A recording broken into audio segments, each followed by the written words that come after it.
Here we go. Welcome to the Cabinet Maker Profit System podcast, just for contractors in the finished wood trades who are curious to find ways to work smarter, not just harder.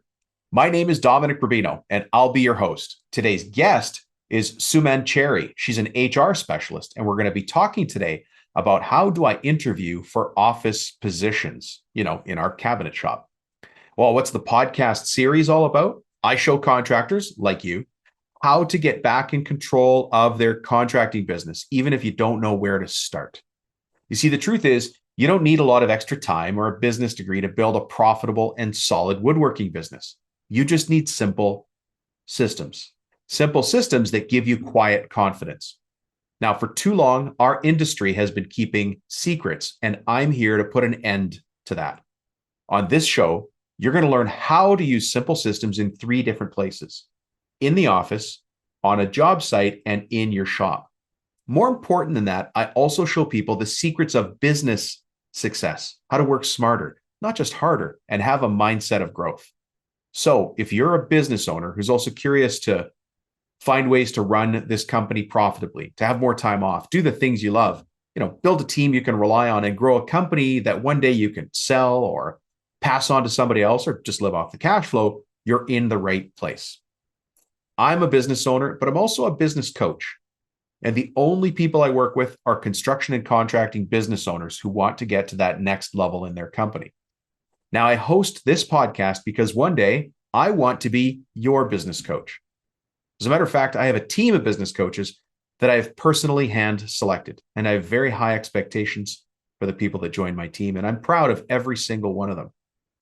As you listen to this podcast, ask yourself if you think me and my team might be the right tool to help you get to the next level in your business. Now, with that being said, let me go into business coach mode right now. I'm going to challenge you because in today's episode, you're going to hear something or learn something or maybe even realize something. But on that, I want you to take action in the next 24 hours. And then after that, I want you to pay attention to how that improves your business or your life or maybe one of your systems. I hope you know this podcast is built to educate, inform, and inspire you. So let me get into your head and ask you that inspirational question. Are you happy being a contractor who runs a few crews? Or do you want to be a business owner who just happens to run a construction company? By the end of today's episode, you're going to know the answer.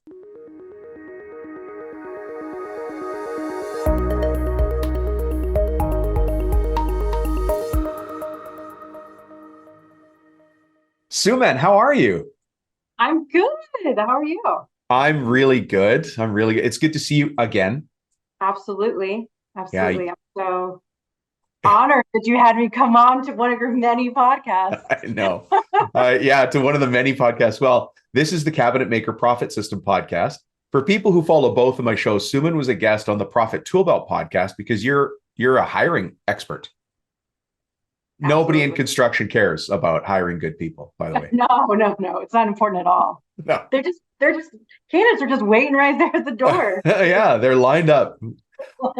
Just coming out of high school and walking straight into your Oh, absolutely. But because you were so popular on the other show, I thought let's have you on the Cabinet Maker Profit System podcast to talk about things that cabinet makers care about. And we'll get into your background here in a second. So actually, let me start there. Suman Cherry, who the heck are you? And how is it you come to be speaking to all these forward-facing woodshop owners all around the world? Well, like you said, I am a hiring expert. I have been doing recruiting for 20 plus years. I've been in recruiting. I started off in medical recruiting, working in oil and gas. And over the past 5 to 6 years, about 6 years now, I've been really concentrated in construction specifically. So I do a lot of work with commercial construction, also residential, but all kind of facets of it, like the subs, electric, plumbers, kind of ranging in business size, somewhere between honestly 1 or 2 people up to 200, 300 people. So I've created a model that's different, that's out there, because the traditional recruiting model, most people are familiar with the 20 to 25% first year salary piece. 30. It can be up to 30%. Is it 30? It depends on the market, but I'll tell you, and people listening right now are shaking their heads saying, I'll never hire a recruiter. Do you know what they charge? They, Suman, being you. Yeah. And I have something to weigh in on that, by the way. Yeah, so the model has always been this way, right? So, but Yeah. it's cost prohibitive. I mean, Yeah. if you're a smaller business, I mean, are you It going to doesn't take make that risk? sense. Yeah, It it's doesn't make hard. sense. And but on the other flip side, if you're a smaller business, how are you going to attract the right people? Like, are you going to have the time and energy to The look for? time, Suman, it's, oh my God, the time. And I hear it and I've lived it from my side, being a business owner, but also coaching business owners. The amount of time, I'm not talking about, oh, it took 4 hours. I'm talking about weeks, months. It's easy to say, oh, it took 6 months to find the right person. It's hard to try something every day for 6 months and get nowhere, which is why I think, and people out there might hate me for saying this, but I'm still going to say it. That's why it's worth hiring a recruiter. It's the reason that big companies hire recruiters is because they understand the value of time. They understand the time and also the influence that a recruiter can have, right? Oh, Because when what's we're out that? there marketing Mm, position, we have just a larger network to be able to go out because we're to have more time to do it. We have more energy to put out. We can go after those things. And also it's not just sourcing, it's like all these little tiny details that go along. Like, okay, you find a candidate you like, you have the conversation. It's like, okay, let's get this interview set up. What's the yeah, follow-up look like? What's all the pieces? Because it's this can't because clients lose people. They find a great candidate. I hear this all the time. Oh, we have this great candidate. They drag their feet at the end. These yeah, little tiny negotiation details or whatever it is. The candidate gets frustrated, had 5 other offers. they're gone. They They're gone.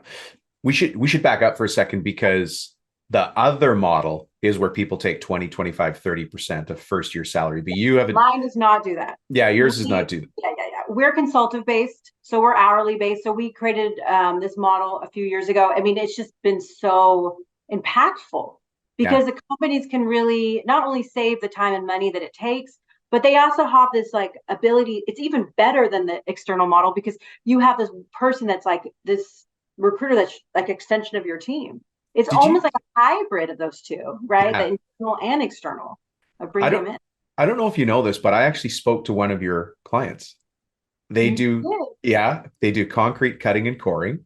And I Uh-huh. said, hey, I'm talking to Suman. And they were like, she's fantastic. Changed our recruiting, which I thought was really cool because it's Yeah. what do you call it? Like another data point that yeah, so Yeah. I know what you're talking about because somebody else said, oh yeah, that works. Yeah. I mean, the thing is that I'm not saying that recruiting can only be as well done as the client is prepared to take on how that works as well. Like I've worked with clients who were inflexible with the model, right? They only wanted they were just, and it doesn't work then either. It Inflexible with which model? Sorry. inflexible in the sense that they only wanted very specific types of clients, the candidates. They would not look outside of this like Oh, really I see. box, but they didn't want to pay the money. I mean, if you don't pay people well, it doesn't. You can Yeah. use all I the mean, tools behind. it's interesting because this has now become really this is a business person question. It's not a cabinet maker question. It's not an architectural millworker question. We're not at the technical level of the business. You're talking about business owner. Yeah, You could be presenting to a chamber of commerce right now or yeah, at a board meeting for a large software company. We've gone beyond making yeah, things out of wood. We're talking about running a company. yeah, yeah. And the thing is that your people are so essential to your business because Hmm. they are going to create. And you know this. I mean, you do this. You tell people all this all the time. The people you coach, they're going to be the ones on your bus. They're going to create that purpose and mission, what you're wanting to do, the growth. But if your process is not right in the beginning, and we've talked about this, the interviewing process, the onboarding process, the Yeah. actual process itself, even if you find that talent, you might not be able to keep them because if you don't engage them in that space from the beginning. Yeah. But I call those simple systems here. We need Yeah. simple systems. That just before we started this interview today while we're recording, I have a gentleman in Indiana that I work with, and he's like, Dom, I have to interview an administrator, but I don't know how to do it. And so he sent me her resume. It's an admin. And I got to tell you, I don't know if you do this, but the first thing I did is I Googled her email address. Right. And then I Googled the first part of her email address. So let's Right. just say her name was Emily Brine. It's not. Right. But her email address is emilybrine32@gmail.com. I totally Right. made that up, by the way. If there's an Emily Brine, blah, blah, blah. So Emily, But I'm sorry. yeah, sorry, Emily. But I Google Emily Brine at gmail.com, Emily Brine32 at gmail.com. Nothing comes up. That to me, that's a thumbs Yeah. up. Then I Google Emily Brine32. Right. Because they'll use that username on Craigslist or somewhere else. And Yeah. I kind of want to know if she's fencing hot products on, right? Because people just reuse a username, or sometimes you find their dating profiles coming up in the, you have to. But those are little systems that I've really, I should tell you a funny story, by the way. Tell me, I'm ready. I want a funny, tragic story. So years ago, we were going to hire a bookkeeper. And my wife is helping me in the business at the time. And she was setting up interviews with bookkeepers. And I always do this process where I Google the person's name. I've done it for years. Google the person's name, Google their email address. I Google their phone number for all the same reasons, right? Right. And so I didn't have time to do all my pre-work. My wife set me up with this phone appointment with this lady, bookkeeper. And I Google her name, and it comes up in our local paper that she had been caught embezzling from a local property management company, but $4 million. $4 million. And it's a story, and she served her time and but it was just a little blurb of a story in the local paper. I'm about to get on the phone with this lady, and it's clear that she's kind of an evil person. And she's still applying to be a bookkeeper. And so I go to my wife, honey, I have to interview this person. What do I do? She goes, I don't know. So I don't want to blow the interview because I don't want her to speak badly of us online. So Suman, this is a system, but I don't know that everybody could use it. I decided that anytime she stopped talking, I would wait 30 seconds before I asked her the next question. It was painful. She hung up on me. So you can imagine, right? Imagine waiting 30 seconds for somebody to respond. Yeah, that's just, I had to make it up. Yeah, I mean, it was a difficult situation. Like, what do you do in that situation, right? Yeah, like, you got to get rid of the person, but they're an evil person. I don't want them associated with my company. Right. So I had to make her hang up on me. Right. It makes sense. Yeah. For sure. Anyways, we're here to interview you, not hear my funny, crazy, dumb entrepreneur stories. So today when you talk to people on these, hiring is one of those things everyone has like this like universal story, like when they got hired in or they hired someone, and all the owners have all these hilarious stories about people they hired. Yeah, well, we had this person and and I didn't make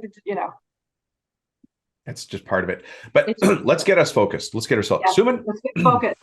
Suman, today the question at hand is, how do I interview office positions for a contracting company, specifically cabinet makers and mill workers and furniture makers? How do I interview people? Let's start there. I mean, I think the starting place is really understanding what you're really needing for this role. And not from this long list unicorn. We talked about this long list preference, every single detail. No. What is the pain? What is the pain? And what is it that we're trying to figure out? What is the solution? What is this person going to solve? So what pieces of what do we really need from this person? So it's an administrative person. In most cases, it's universal administrative. We want someone dependable. Right. We want someone that is good at taking direction, doesn't have a problem, like not being criticized, but can like make adjustments or is flexible with that piece. Very friendly, not easily rattled, not someone who's emotionally reactive. I mean, those people do not work good in office situations, right? Yeah. I mean, reactive people do not do well. Someone very organized, someone detail-oriented, someone who understands, and most small businesses need people who understand process from a very, like, there's simple processes they put into other companies that were very successful. How can they bring that into an administrative piece as well? So simple systems. Simple systems are really important. And people who are motivated, like a lot of the office people, I think maybe I shared this on your story. I placed an office manager for a contracting company a couple years ago, maybe a year ago. And she was in a company and I was like, why are you looking? And she said, my owner gets mad at me and throws paper at me when the checks don't come in the mail. I mean, that's what she was dealing with. Oh. Yeah, that's not good. So my point is, it's like she was staying there. She was awesome. She was amazing. They were paying her well, But it was a she horrible was, work environment. but it was a horrible work environment, right? So we ended up moving her somewhere else. It was the same money. It wasn't like it was more money. She was willing to take the same lateral money. Yeah. But she's done great, and she's grown so much for them, and she's so happy, and she's like a totally different place. But office people, you want to find people when you're looking at resumes, you need to look for people who haven't moved around a lot. And I hate to say that, but there are good office people who haven't moved around a lot because you don't want people, and a lot of times with those types of people, you want those people who are loyal to companies and who are just feeling like, well, I'm not appreciated anymore here. There's nowhere else for me to go. You know what I mean? Like, yeah, they're not appreciated, or there's drama at their office that they're done with, and they wonder how many times is there drama in an office? And by the way, we're talking about administrators here, but it could be project manager, could be foreman, could be estimator, could be account. It doesn't matter. We're just talking about outlining what you want on paper first, and then going out and find it. Yes. Defining what it is you want first, and then understanding what that process is going to look like. I think we talked about this as well. What is the interview process actually going to look like, and who is going to be responsible for it? I have to laugh. I have a client, he hates interviewing. And so for his first interview with somebody, he goes, I didn't know how to end the interview, so it went for 2 hours. 2 hours. Right. Because I just didn't know how to say goodbye and finish it. We just kept going. And of course, the person's not going to leave. They're like, do I have a job? Yeah. So the thing is what you need to do is set the boundary ahead of time. Like, okay, hi, Robert, so-and-so, you applied for this position, or I was referred to a position, or I want to reach out to a position. I want to spend 30 minutes just getting to know you a little bit, understanding what your background is. I love that. So you ended the meeting right up front. You said, this is going to be a 30-minute meeting. Yes. That's one of my favorite things to do. Yes. And you set that expectation of what that's going to look like for them. If you want to move them in, and do I always recommend phone interviews before face-to-face? Yes. Have a phone interview. Oh, and the reason, it's not because you're going to learn everything on the phone. It's because, do they show up on time for that phone interview? Mm-hmm. Do they show up prepared for that phone interview? Are they distracted in that phone interview? Are they like, do they actually take time to step away from their job? Do they actually take time to step away from a restaurant? Or is it loud? Because then you know, how motivated is this person? How interested is this person? Yeah. All of those little clues. Yeah. All of those. Yeah, because people's behavior shows who they are, ultimately. A piece of paper is a piece of paper. Yeah. It's your behaviors that define your values.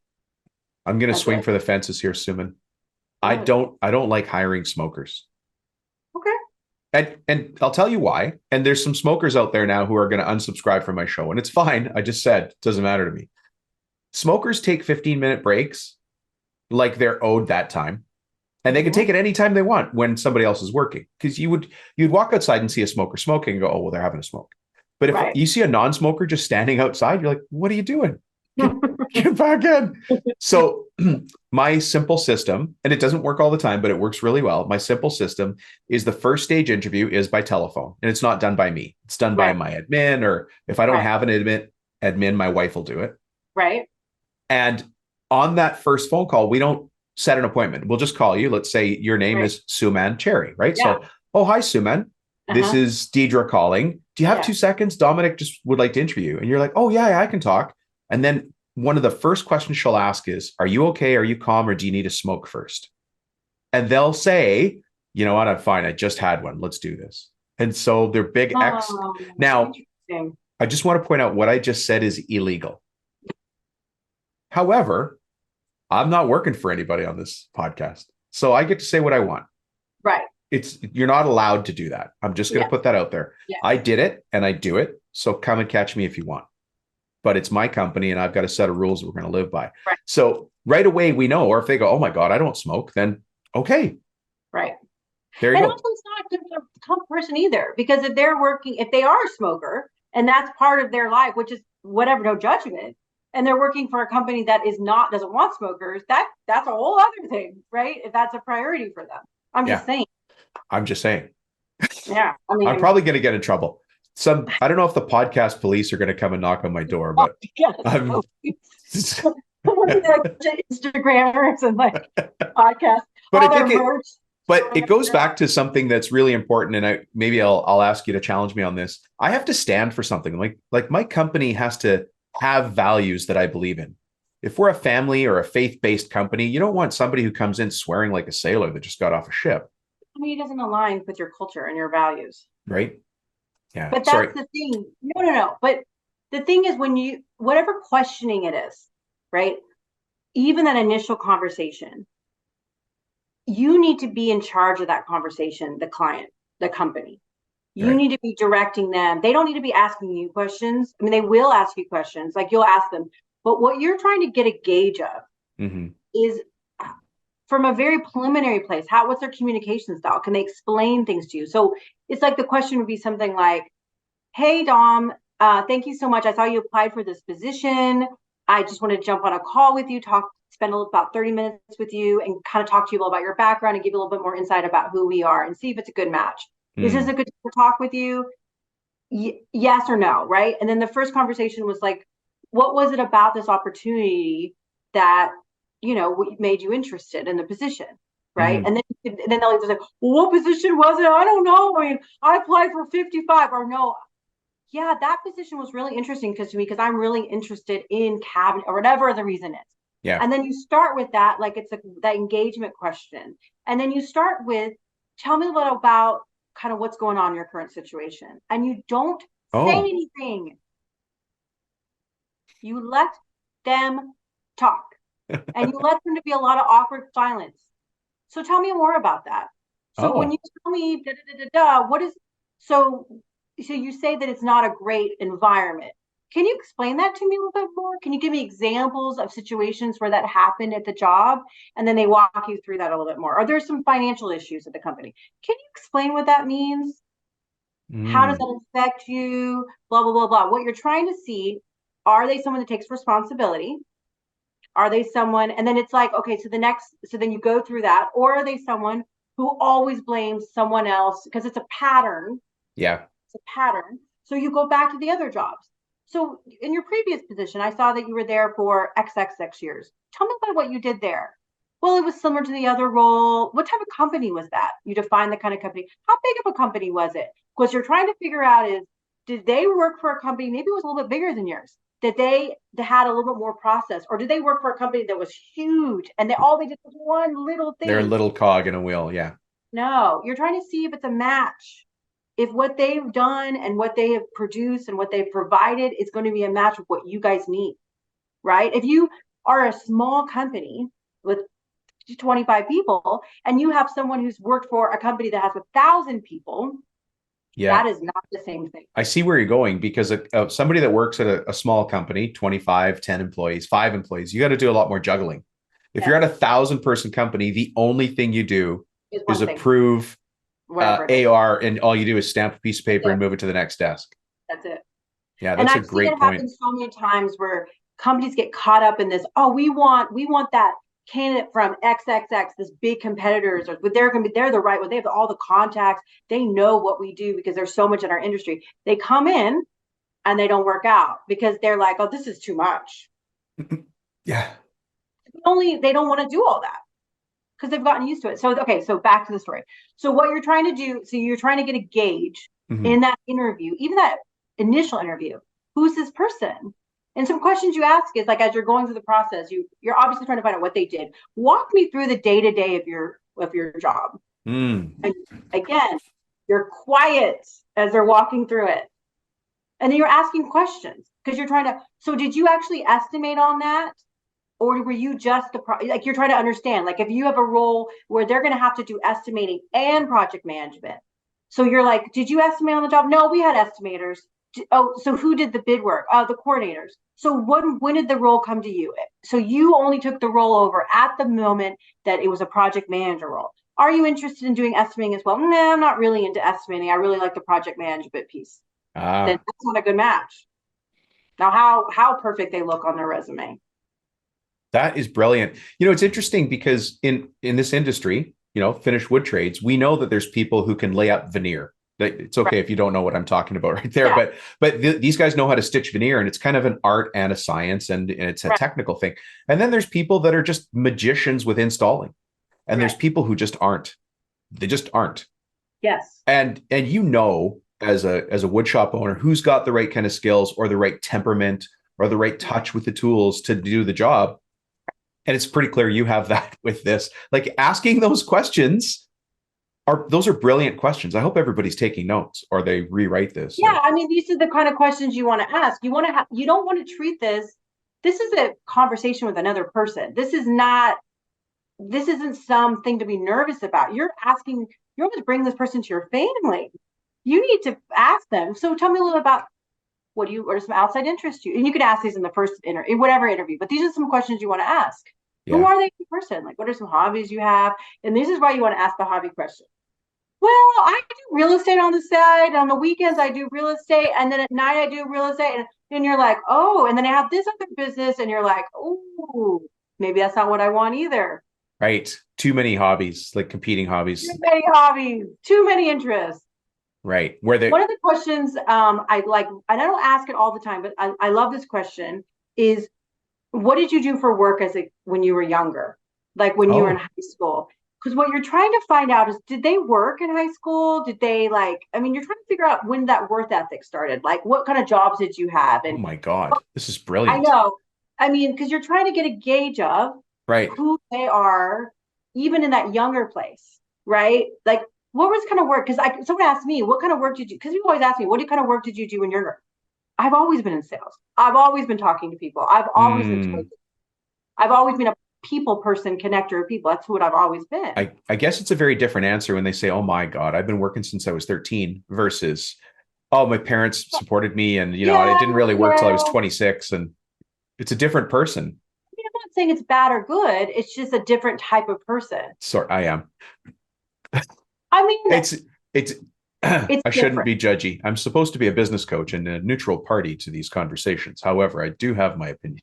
and my opinion is the same. Like, I think that people who worked in high school, regardless of whatever your situation was in your, in your home, but if you were even babysitting, like I babysat, I worked at Kroger, whatever I was doing, it was but you worked.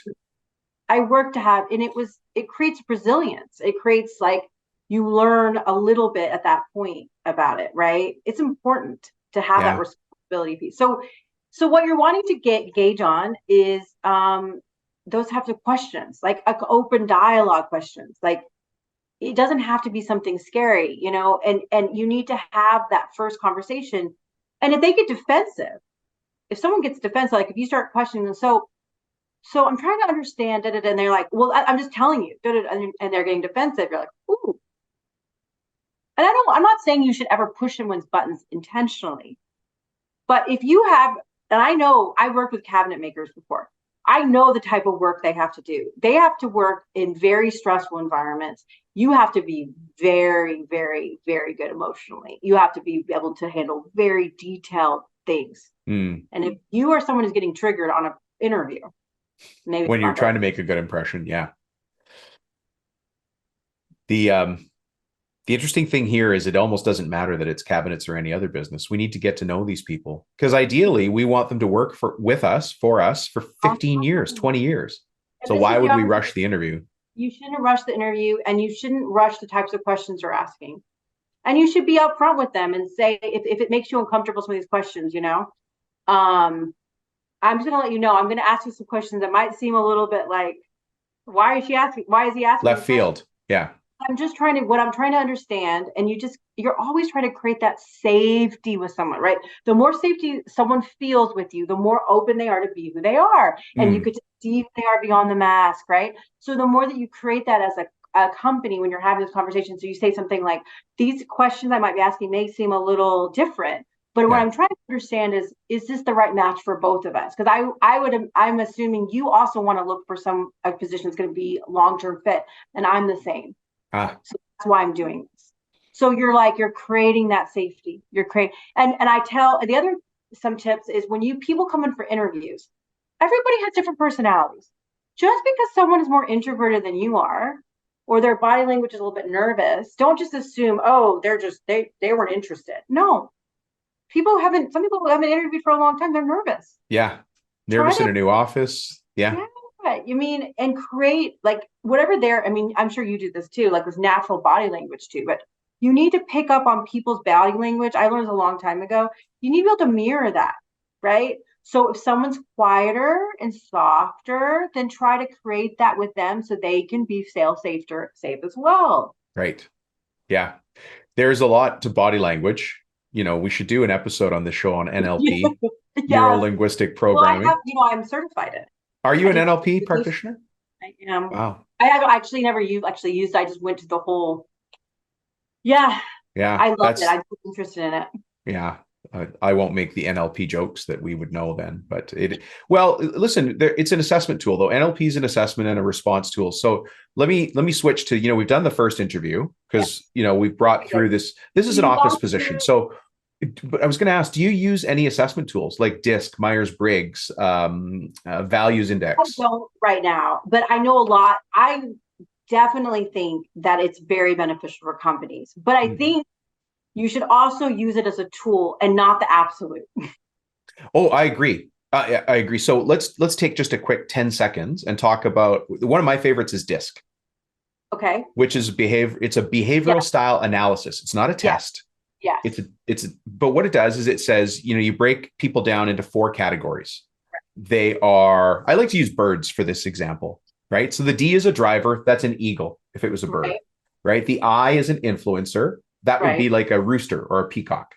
Right. Spot that one in the crowd right now. That would be a me, maybe you a lot, right? Then we've got the S, which is steadiness, and that is represented by a dove.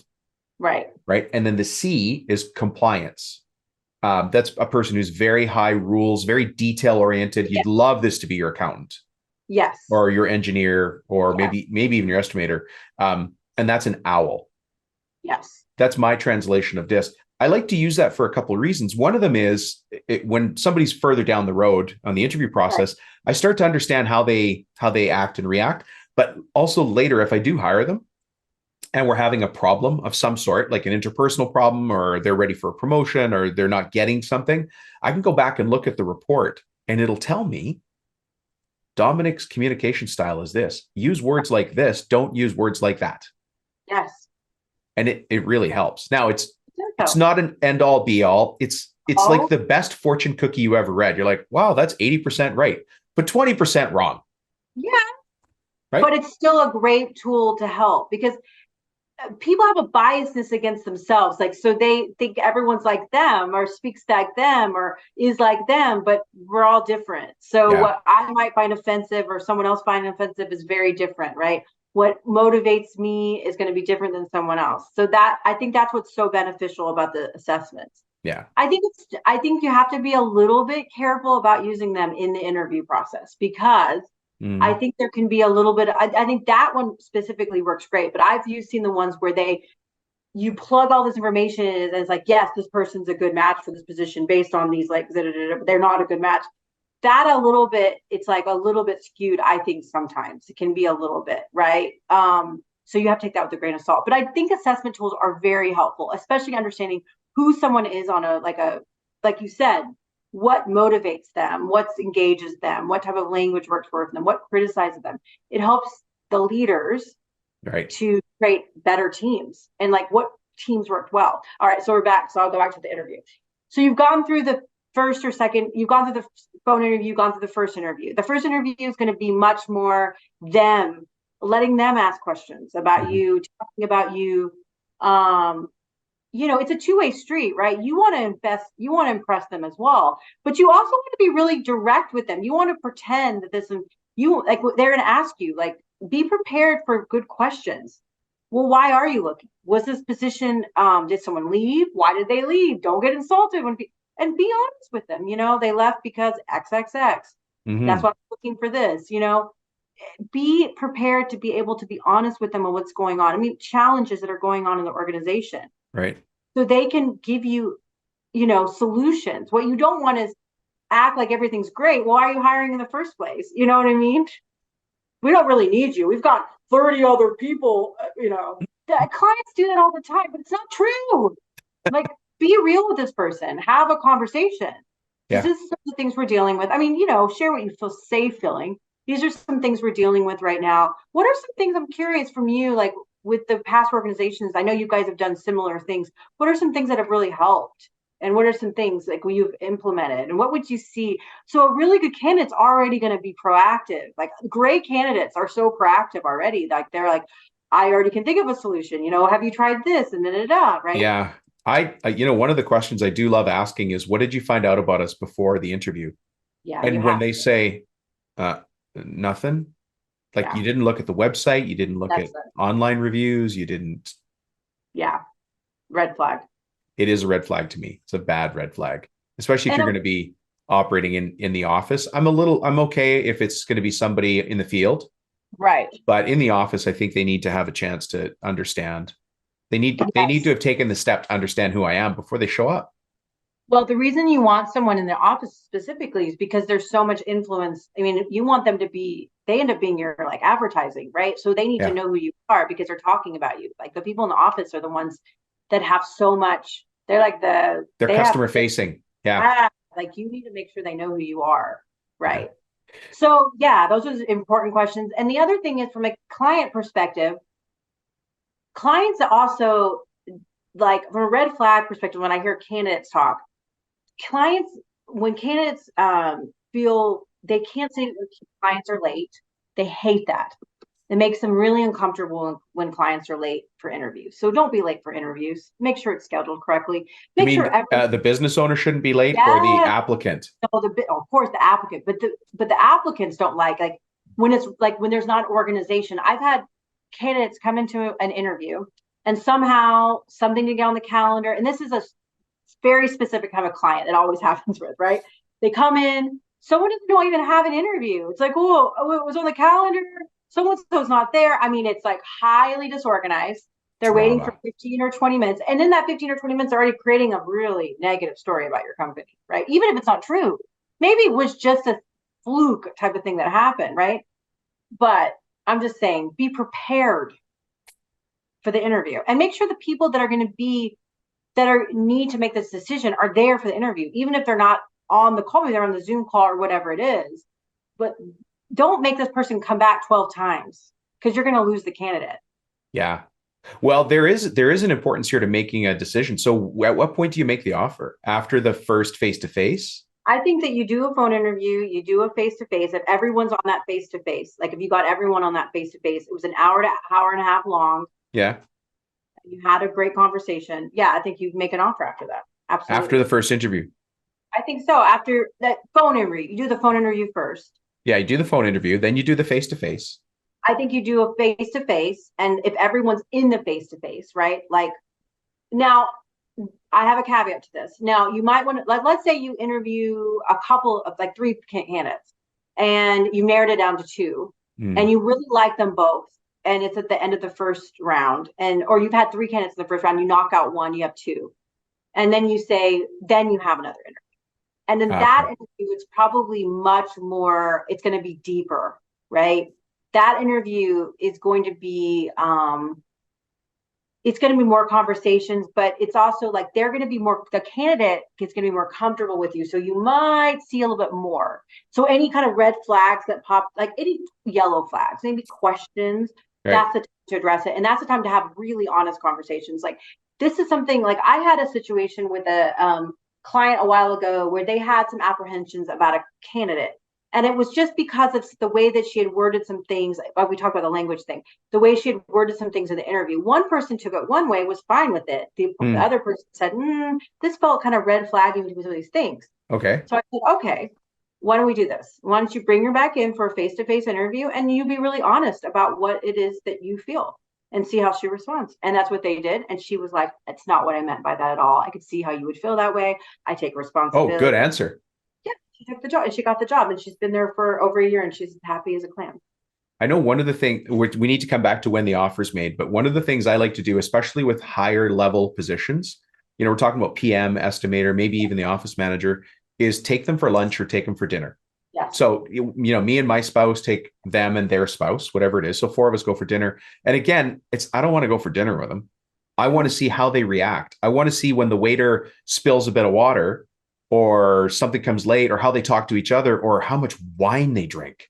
Like, oh yeah. Like, because stuff comes out. They think, oh, this is totally casual. Yeah. And I can see red flags. So the higher level of position, having that dinner, having that lunch in Yeah, in a it's totally very safe important. place. Yeah. So the bigger companies won't do that as much, right? But the smaller companies, most of the smaller companies I work with that have under 15, 20 people, they always do that. All Hmm. the owners go and do the lunch with them, and they want to see how the interaction is on the social level for Yeah. sure. It's Yeah. very important. Because those clues do come up, like They do. And I had a situation actually a few months ago where my client took a guy out to lunch and he's like, man, he had a couple of drinks, but the guy was a good candidate. And I said, well, are you going to hire him? He's like, yeah, I think it's going to be okay. It wasn't okay. The it's guy not was, okay. so the guy ended up having a drinking problem. He had to fire him, a month later, but he knew ahead of time from my dog has decided that she's making a Oh, bed that's plastic okay. bathroom. He did, and of course, a month later, the guy, it's It's a drinking problem. exactly it. And then he realizes he's drinking at every lunch. So if some, here's how I feel about drinking and alcohol in interviews. If you go to lunch, and this is to candidates, I'm going to tell you right now, don't drink, don't drink, don't order anything. I don't care if you like, don't order anything, get an iced tea. What is like clients too? Don't drink, don't No, drink. no. Well, and it's good to remind people here, just so this is a little tool inside the secret, is when you're taking somebody for, let's say, a lunch or a dinner, you're not going for dinner. You're assessing the person. You're assessing the person. You're seeing how they treat waiters, Right. how they are with their food being delayed. How are they okay when are they really picky? Like when they order, can you do this? Oh, I don't like anything. Are they a negative person? I don't like this food. Like you're trying to get an assessment of who is it someone you want to go on a date with? Because if you don't want to date that person, like I mean, not date, I mean, but if you want to, you know what I mean. But if I you know want you to don't want to hang watch out it, with this person. Yeah. you're So not going to want just them to. remember you're working. It feels Yeah, like lunch. It looks but like it's lunch. not. It's not. It is a test. It is a test. Right. It's a test. It's It's always a absolutely a test. test. Yeah. It is always a test. And treat it as such. I mean, obviously be personable and friendly and all those types of things, but give it an opportunity for them to talk and see how they are. Do they just love to talk about themselves the whole time? Are they the best thing since sliced bread to you? I mean, because you Yeah. get a real feel of somebody when they're eating. Oh my God. Do you ever, and you hear the craziest things, which is where all of our fun stories come from. But let's go to making the offer. So, Okay. because, and then we can wrap Yeah. on Yeah. that part. So So, we've done the phone yeah. interview, then Yes. we've done the face to face. Right. Then possible second interview, depending on where you are in the process. Yeah. And So the then, negotiating state is really easy. If when you decide to hire that person, right? Okay, before that, on that initial interview, and on the first interview, on the second interview, you need to be confirming the salary with them. always confirming salary. Always be confirming that number. When I talk to candidates, every single call, I just want to make sure we had talked about 90,000. Is that still going to be the number you're going to be looking for after the interview? Yes. Okay, great. Oh, good. I Hey, like I know that. you had the first interview. We were talking about 90,000. That's still going to be the right number. Okay, great. So you get that confirmation. So that first interview, hey, or after that. So you had mentioned the position is paying XXX. Is that going to fall within your range? Yeah, I'm looking for da da da da. Okay, great. After that first interview, we really enjoyed so much taking the time to speak with us. Let's just to confirming that blah blah blah, 95,000 you're looking for, da da da da da. And we talked, and you want to ask as well, is there going to be, do you need truck allowance? Is there going to be how much vacation? People don't realize little details in the negotiation process. How much vacation are going to be needing? Like if you're on the phone with someone and they say, I have 4 weeks of vacation, and you're like, I'm not planning on giving 4 weeks of vacation. And they're like, that's a deal killer right there in the beginning, then there's no point in continuing that conversation. Yeah. You can save yourself many hours and time. By confirming that up front. Yeah. I've just encountered that situation with Confirm the vacation, confirm the money, confirm the bonuses, confirm the anything related to the package. So then when you get to the package, it's easy. It's like, okay, great. So you're sending them an email, you're giving them a call. Hey, we really liked you. The other things you need to be asking also, are you interviewing with other people? How many other interviews do you have? Do you have offers in front of you? When are you making a decision? Because then you know how quickly you need to move to. Yes, this is a sales. Well, this is where you come in, Suman, because I guess Well, you take, that's but in reality, a recruiter takes it all the way to yeah, everything. second interview. We take it to negotiation. I mean, I help Oh, do negotiations you? as well. Okay. Yeah. The client, but a lot of times my clients are just like, they're just like, handle it, because they did it themselves and they realized they screwed it up. And I said, and then they had me do Well, and this is, and look, I'm not trying to spend anybody else's money. That's not it. my job. It's not. I don't like it when other people do it for me. So I'm not trying. Right. But at a certain point, I have to understand my job is to run the company. And I've got people that run my edge bender. I'm not going to go do their job. I need to go Right. find somebody who's trained on that or on painting. Right. Finishing is another thing altogether. I'm not going to go do that. And so when it comes to recruiting, especially if I only do it twice a year, Right. how good am I going to be? And how long is it going to take? So in that case, and I know it's hard to let go of the money, folks. I hear you. I'm not ignoring you, but I'm also saying at some point you've got to be smart, not just thinking you've got to do all the work yourself. Find a recruiter. It doesn't have to be Suman. It doesn't have to be anybody else, but find a recruiter. I just have placed a position in Arizona. I placed a project manager for a very custom high-end landscape company out there. He had been looking on his own for 18 months. And he's like, Painful. and he was just like, I can't take it. And so I found him someone in a month, a great candidate in a month. And he's like, I don't know how you did it. Yeah. Well, I do. Now that I've talked to you, I know you did it. So anyway, so that would be ultimately what you're wanting to accomplish in the interview process is saving yourself time by doing the preliminary work in the very beginning so you can save yourself. If you're having to do everything yourself, get those questions answered and get that, get the money thing and that stuff squared away ahead of time. Right. And follow your intuition. If you feel any red flags, gut things, don't second guess it. Move on. There's always going to be other, the confidence in being able to move on when it's hard enough to get somebody in the interview. But again, it underscores the need to have a professional. So Suman, this has been, we could keep going, but I don't do 2-hour interviews. It just means we're going to have you back one day. But can you do us a couple favors? First, can we get the proper spelling of your name? And then how the heck do we find you if somebody has a question after this? Because I'm sure there's going to be questions. Okay, perfect. Yeah. So my name is spelled Suman, like Suman, and then last name Cherry, like the fruit, Cherry. You can go on my website, cherrytalentgroup.com. It's pretty easy. Oh, that's easy. Yeah. Yeah. Or my website. You go on LinkedIn. I'm all over the place. Suman Cherry. It's all over there. But on my website, there's a submission form and you can just reach out and we can set up a call and talk. I'm pretty direct. I'm pretty I think I've talked, to a lot of people. I'm very, very direct with my approach. And it's not everyone's ready for that. And I understand that. It is an investment. It's an investment. It's different too. If you've always done it a certain way, it's a different way of doing it. That's okay. Yeah, I'm the kind of person though that's more interested in the outcome. People ask me all the time, what's your recommendation? Would you ever do it in-house? I said, absolutely. Absolutely not. I need to hire. And I'm like, man, I need to go find a recruiter. I don't want to go do this. For yourself. Yeah. I don't have time, Yeah. Well, I imagine you're getting busier and busier. And like I said, I ran across somebody who's already worked with you. Yeah. Oh, and they said nice things. They said good things. So that's good. That's good. Suman, I really appreciate you being here because I know it's in the last week or so, 2 people have come to me with frustrations or just stress. Like, I don't know how to interview, which is, to be fair, that's completely understandable because they're professionals in the wood trades. They're not HR professionals. They're not recruiting professionals. They're not interview professionals. And I can save myself a lot of time by finding somebody who knows how to do that. Yeah. Yeah. It's like going to Disney. Have you ever been to Disney? I have. When you're standing in line, don't you think to yourself, I wish I'd paid for the pass to go to the front of the line? Yes. Every time, right? Every time.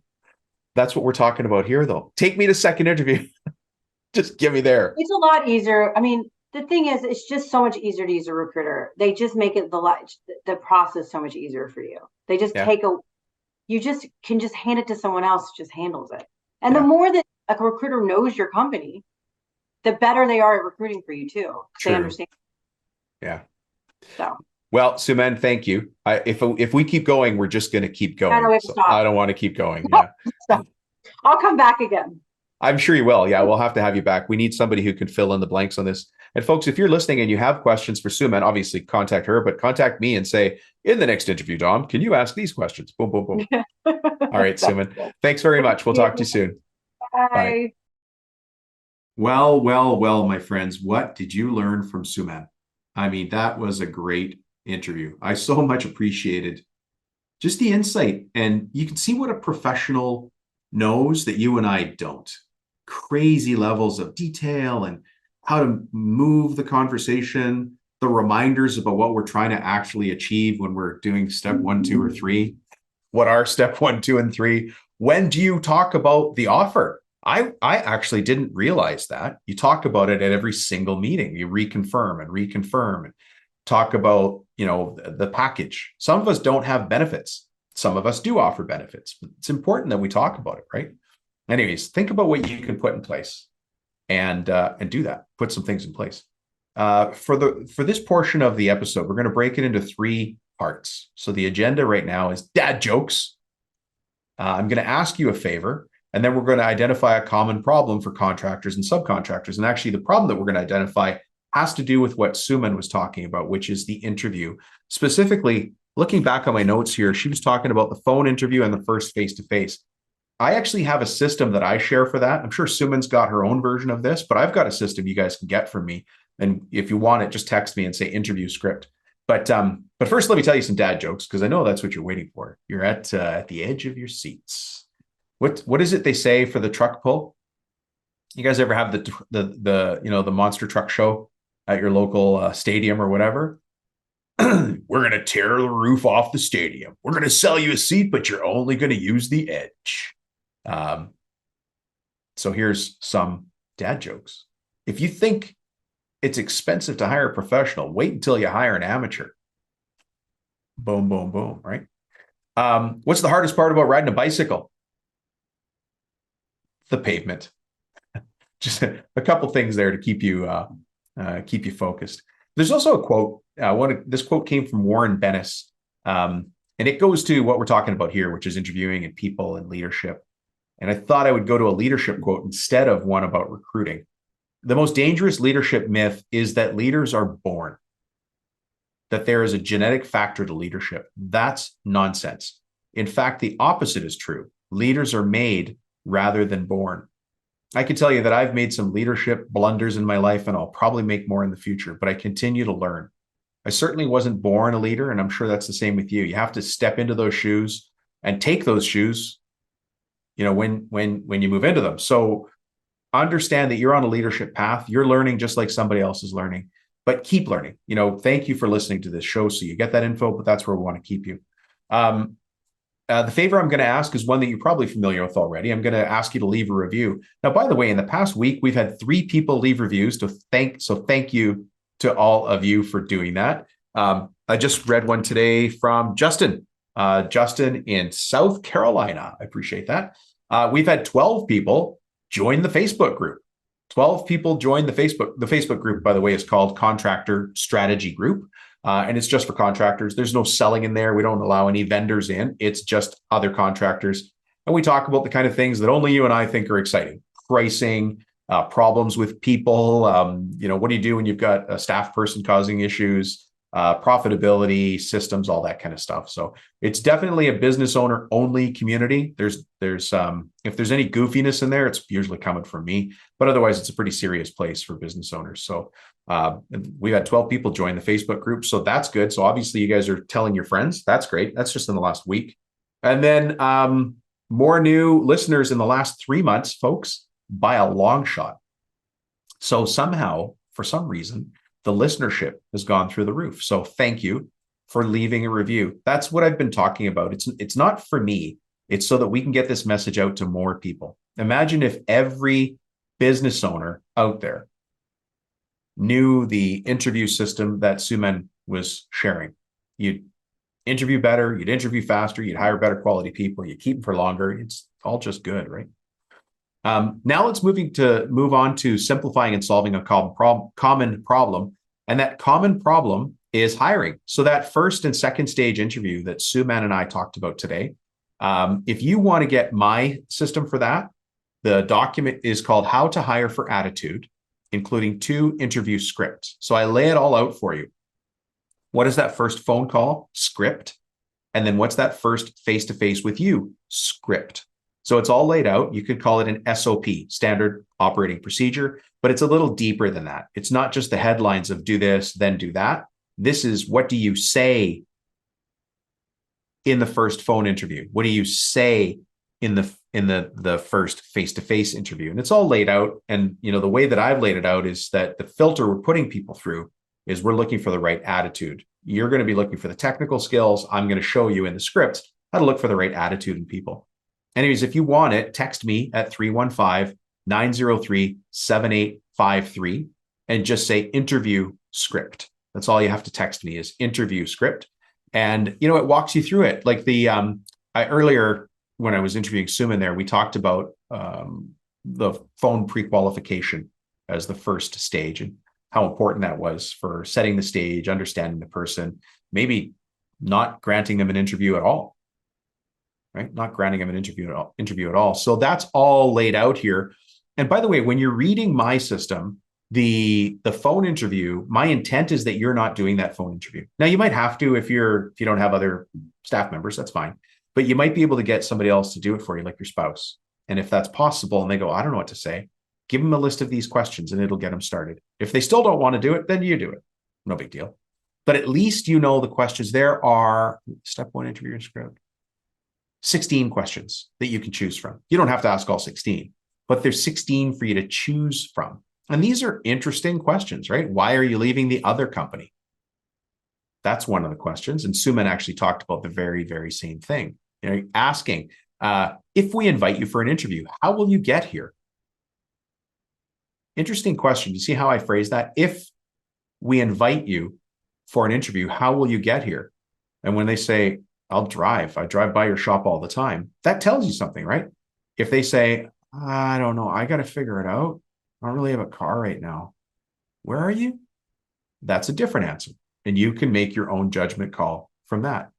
Anyways, so step 1, which is that phone interview, there's 16 questions for you to choose from. You pick and choose the ones you want. It's not an interrogation. You're just getting to know them, and you want to see if you want to invite them to a second interview. Then on the face-to-face, that's the first time they're meeting you. There's another list of questions here, and there are 16 again. That's random. That's not how I set it up, but there's 3 questions you have to ask, and you choose 5 from the last set. I had a client, I think I mentioned this on the interview, who had a 2-hour first interview with somebody because he didn't know how to end it. He's a cabinet maker. It's not his job to know how to be a great interviewer. And so he had a lot of stress around it. So actually in our coaching meetings, we broke it down and we put it into manageable chunks for him. Manageable chunks so that he could take this offer forward. He's actually hiring his first project manager because that's the next step in him moving up to the next level in his business of getting rid of the biggest time suck, if you will. I mean, it's important, needs to be done, but he's got other things he needs to do because he's running a growing shop. The project management can now be moved to a certain new person. And that was the interview we were doing there. Anyways, if you want this how to hire for attitude script, just let me know. Send me a text, 315-903-7853, and say interview script. All right, folks, let's wrap it up there. As you know, I very much appreciate you listening. I really do. One day, let's make sure we sit down, have a glass of wine or a cup of coffee across the table and just talk like humans instead of this crazy podcast world. But until then, we'll see you on the next podcast.